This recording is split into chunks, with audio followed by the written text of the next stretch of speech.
Okay, one more, I think, for today is let them. Now, there's been a few people I've actually heard on their podcasts or their videos talk about let them. And actually, I thought I'm going to add to it and put it on my video too. Because actually, let them. This has been one hell of a journey for me in learning to let them think what they want, let them feel what they want, not fall prey to what other people think and feel about you, what they say and think and feel about you, what you think they think about you, when they actually don't actually care at all whether you're there or not, when you're feeling invisible.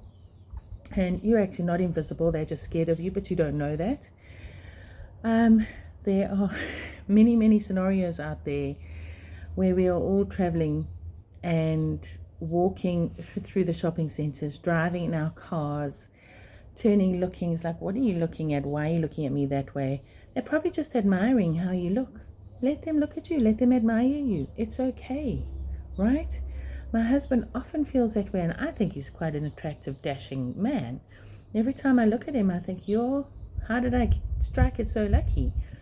And he often will be in a car and somebody will I think they're admiring him, and he's like, what are you looking at me? Stop looking at me. But that's because he feels so vulnerable and so exposed, and people are judging him. Of course they're judging him. He's a nice looking man. Let them judge you. If you don't know what a person's judging you for and they haven't said anything to you, why is it your worry? That is their business. Okay, it's not your business to worry about what other people are thinking.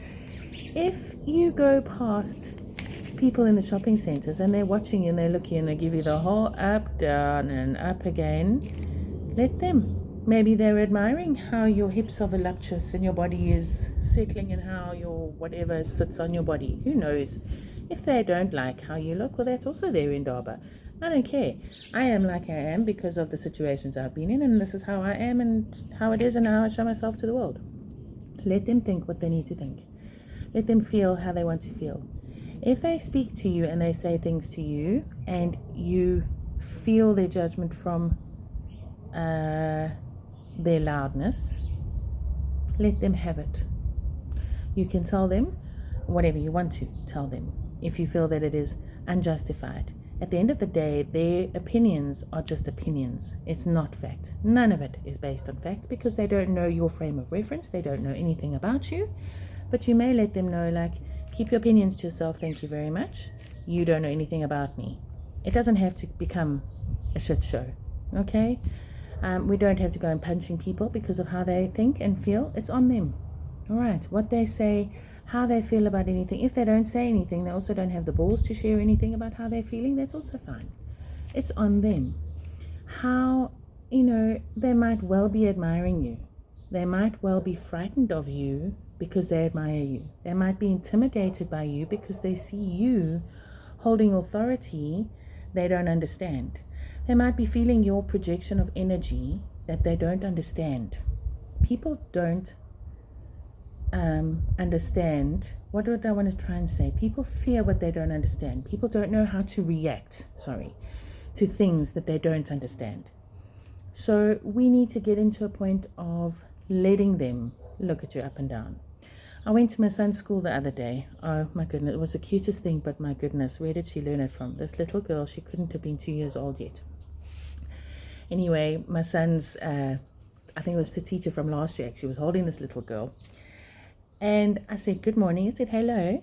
And she looked me down to my toes and up through my face to the top of my hair. And I was like, it starts.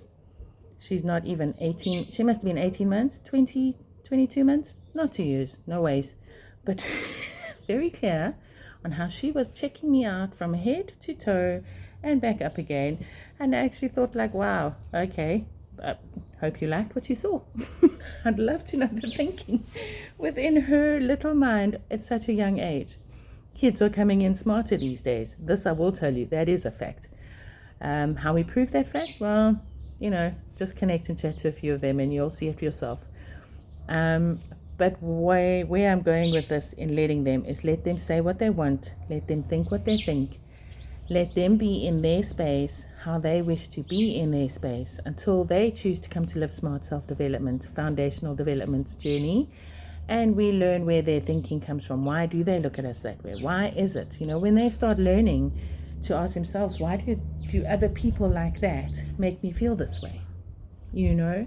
Until people can actually start questioning their sense of judgment, their feelings of intimidation, their fear, feelings, their sense of anxieties. If you're on a journey of self-development and understanding that people need to just do that until they're done with that and they want to move forward, great. If you can get into conversations with people and say, why do I make you feel that way? And they can answer you straight. If they cannot answer you and they're struggling with it, send them to Live Smart Foundational Development and get them in the community. Let's talk about it. Let's find out. Let's burst open those pods. I want to know what people are thinking, why they're thinking it. Where does the thinking come from? Is it old school conditioning? Is there things that we can actually help achieve? Let them laugh at themselves. Laugh at yourself for thinking the way you think. We all do it. We're all judging. We're all journeying through this journey, looking at other people, picking up strange sensations and energetic pulls from everybody. Let's grow this process. Let's become better people by understanding each other better. There is no ways. There's 8.5 billion people on this planet, and we all think alike. Each and every person has their own journey that they're traveling. Let them travel their journeys, but let's poke a little bit and encourage growth, encourage forward thinking, encourage humanitarian behavior, grow the communities together. Single-focused people in their communities. Let's bring all those communities together.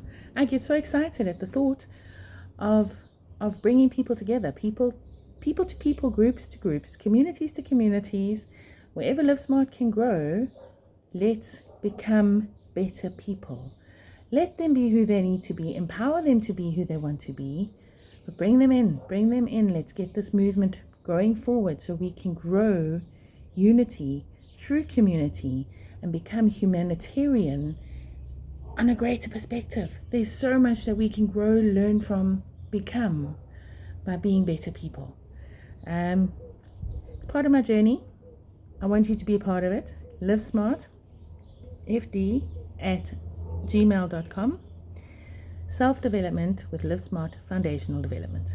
I look forward to your emails, working with solid situations so that we can grow, expose ourselves in strength, unity within community.